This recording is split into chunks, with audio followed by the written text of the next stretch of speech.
앞으로 한국 방문이 더 간소화됩니다. 정부가 한국에 입국할 때 PCR 검사뿐만 아니라 신속 항원 검사 결과도 인정하기로 했습니다. 지금까진 한국에 입국할 때 입국 전 48시간 안에 반드시 PCR 검사를 받아야 했는데 오는 23일부턴 캐나다에서 신속 항원 검사를 받아 음성이 나오면 입국이 가능합니다. 다만 이 검사는 자가진단 키트가 아니라 전문 클리닉에서 전문가에게 24시간 안에 받아야만 인정됩니다. 전문가용 신속 항원 검사는 PCR 검사보다 비용이 저렴하고 결과가 나오는 시간도 짧은데 비용은 클리닉에 따라 보통 17에서 80달러 수준인 것으로 알려졌습니다. 이번 조치는 캐나다와 미국, 프랑스와 독일 등 신속 항원 검사를 진단 검사로 인정하는 나라에 한해 적용됩니다. 입국 후 받아야 할 검사도 축소됩니다. 다음 달 1일부터 귀국 후 24시간 안에 의무적으로 받아야 했던 PCR 검사는 입국 후 사흘 안에 받도록 조정되고 6일에서 7일차 신속 항원 검사는 의무에서 권고로 변경됩니다. 또 6월 1일부터 어린이 격리 면제 연령이 확대되면서 가족 동반 입국 절차도 간소화됩니다. 지금은 만 6세 미만 미접종 어린이에 한해 접종을 완료한 보호자와 동반하면 격리를 면제해줬는데 이 대상을 12세 미만까지로 확대합니다. 이와 함께 만 12세에서 17세에 대해선 2차 접종 후 14일이 지나면 3차 접종을 받지 않아도 접종 완료로 인정해 격리를 풀어주기로 했습니다. 오늘 정부는 해외 입국 관리 체계를 단계적으로 개선해 나가는 한편 신종 변이와 재유행에 대해선 강력한 대응 체계로 함께 대응하겠다고 강조했습니다.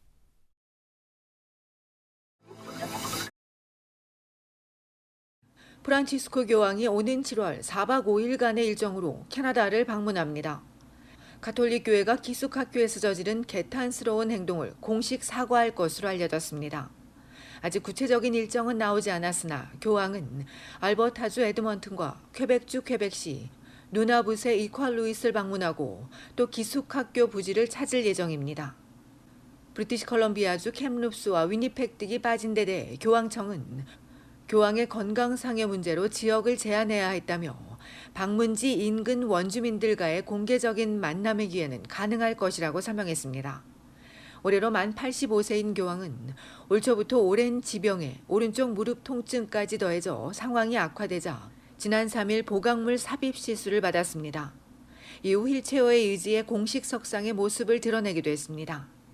캐나다 주교단은 원주민들의 치유와 화해를 위한 여정을 수락해준 데 감사를 전하며 역사적인 방문을 환영하고 교황의 건강을 위해 기도한다고 전했습니다. 앞서 지난달 1일 교황청에서 캐나다 원주민 대표단을 만난 교황은 가톨릭 교회의 기숙학교 사태와 관련해 캐나다 주교단과 함께 생존자들을 만나 용서를 청하고 싶다고 전한 바 있습니다. 프란치스코 교황은 캐나다를 방문하는 두 번째 교황입니다. 과거 1984년 존 폴 2세 교황이 12일 동안 캐나다를 방문했고 87년엔 노스웨스트 준주, 2002년엔 토론토를 방문한 적이 있습니다.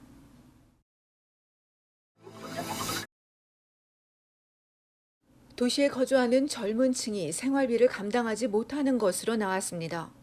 로열은행이 전국 27개 도시에 거주하는 15세에서 29세 사이 젊은 층의 생활지수를 조사했습니다.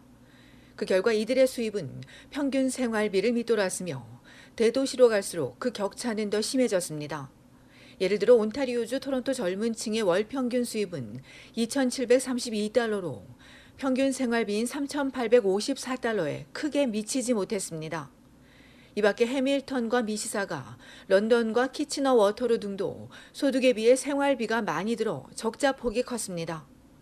퀘벡주 몬트리올은 토론토보단 적었지만 870여 달러가 모자랐고 전국에서 소득이 높은 브리티시 컬럼비아주 밴쿠버도 570여 달러 부족했습니다. 이 연령대 소득이 가장 높은 곳은 옐로우 나이프였으며 밴쿠버와 온주 오타와 순입니다. 남녀 성별에 따른 임금 격차도 여전한 것으로 나온 가운데 일자리 때문에 도시에 머물지만 소득은 낮아 젊은 층이 갈수록 빈곤해지면서 도시를 떠날 수 있다고 전문가는 지적했습니다. 젊은 층뿐만 아니라 캐나다 경제가 생계비 위기에 직면했다는 보고서도 나왔습니다. 글로벌 물가 비교 사이트인 넘베오는 캐나다의 생계비 지수가 지난해보다 5계단 오른 전 세계 25위로 미국을 제치고 북미에서 두 번째로 높았다고 발표했습니다.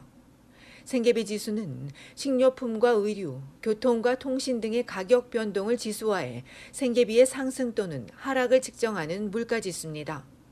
도시별로 BC주 빅토리아가 물가지수가 가장 높았고 캘거리와 세인트 존스, 구엘프, 토론토 순이었습니다. 식료품 가격 지수도 북미에서 3번째, 세계에서 20번째로 높았습니다.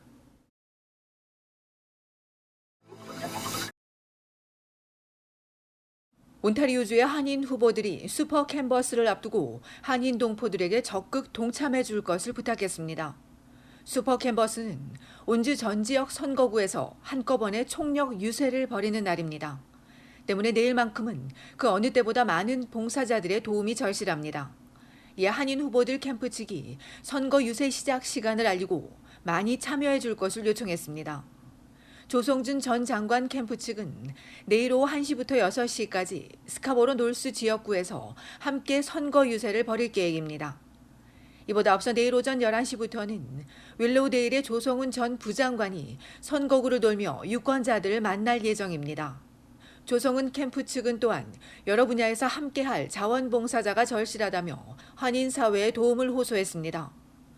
선거사무소에서 안내와 업무를 지원해 주거나 투표 동료를 위한 전화봉사, 또 어르신이 투표소에 갈 수 있도록 차량 지원해 줄 분도 찾고 있습니다. 동시에 캠프 측은 윌로우데일에 거주하는 한인들의 투표 참여를 강조했습니다. 온주 선거일은 6월 2일이지만 지금도 우편 투표와 선거관리국 사무소 대면 투표가 진행 중이고 19일부터는 사전 투표도 시작된다며 미리 투표해 줄 것을 요청했습니다. 한편 온주 선거관리위원회가 오늘부터 유권자 정보 카드를 발송한 가운데 카드가 없어도 성명과 현주소가 적힌 신분증을 소지하면 투표할 수 있습니다. 선거 방법과 관련한 자세한 내용은 얼티비 홈페이지에서 확인할 수 있습니다.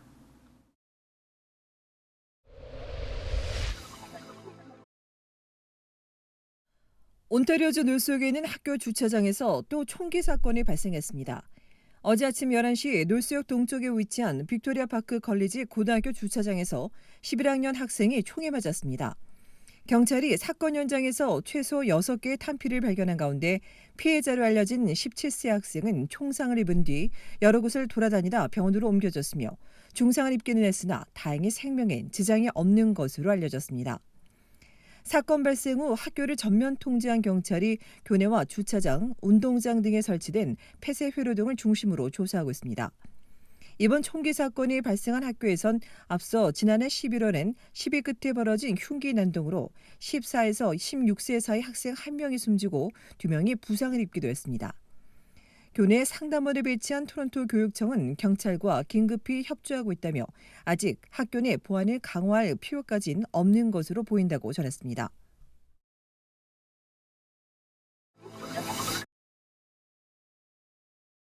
연방 자유당 정부가 낙태권 접근 향상을 위해 편성된 예산을 서둘러 집행하기로 했습니다. 연방보건부 장관은 캐나다 내 낙태권 보장을 강화하기 위해 배정된 정부 예산 중 350만 달러를 낙태 지지 시민단체에 우선 투입할 방침이라고 밝혔습니다. 미국의 연방 대법원이 낙태권 보장 판례를 뒤집는 결정 초안이 유출된 이후 미국 연방 상원이 입법을 통해 여성의 낙태권을 보장하려고 했으나 찬성 49표, 반대 51표로 무산되면서 캐나다에서도 논란이 커지고 있습니다. 이에 정부는 캐나다는 낙태권 보장을 위한 법정 투쟁에서 승리했다며 강력한 법적 장치를 통해 낙태권을 보장해 줄 것이란 정부 의지를 드러냈습니다. 이에 대해 낙태 반대 단체인 생명연대 캠프에는 미국 대법원 결정이 캐나다를 포함해 전 세계 낙태 폐지를 향한 걸음이 되기를 바란다며 캐나다 대법원 앞에 모여 가두 집회를 열었습니다.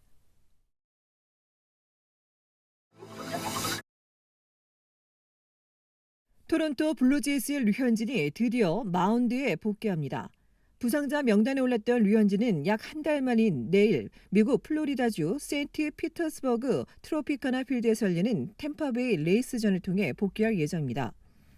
올 시즌 두 차례 선발 등판에서 모두 5이닝을 채 버티지 못하고 조기 강판당한 류현진이 부상 복귀전에서 부진을 떨쳐내고 반등에 성공할 수 있을지, 또 고교 후배 최지만과 투타 맞대결이 성사될 수 있을지 관심이 집중되고 있습니다.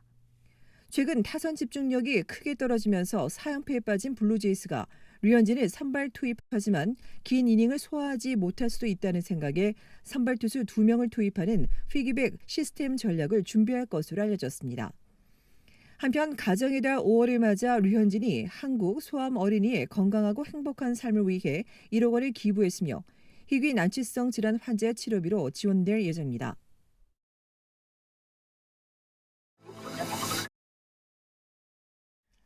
캐나다 범민주 원탁회의가 제42주년 5.18 민주화운동 기념일을 맞아 18일 오후 6시부터 토론토 한인회관에서 2년 만에 대면 행사를 개최합니다. 5월 진실의 힘으로 시대의 빛으로란 주제로 열리는 기념식은 5.18 항쟁에 관한 영상 상영을 시작으로 5.18 민주화운동의 의의와 정신을 되새기면서 희생된 영령들을 추모하고 여러 의혹들의 진상 규명을 촉구하는 한편 다양한 문화 공연 등으로 진행될 예정입니다. 또 캐나다 민주 원로 인사들의 열의와 발자취를 되돌아보는 시간을 갖고 특별히 캐나다에서 5.18 피해자들을 지원하고 한국의 민주화 운동의 열정을 보여준 윤택순, 김병권, 송완일 씨에게 자랑스런 민주 한인상을 시상하는 시간도 마련됩니다. 주최 측은 5.18 민주화 운동은 유네스코 세계기록유산이며 대한민국 민주주의 발건의 기폭제가 된 민족사의 한 페이지라며 국가기념일인 이날 행사에 많이 참여해 줄 것을 요청했습니다.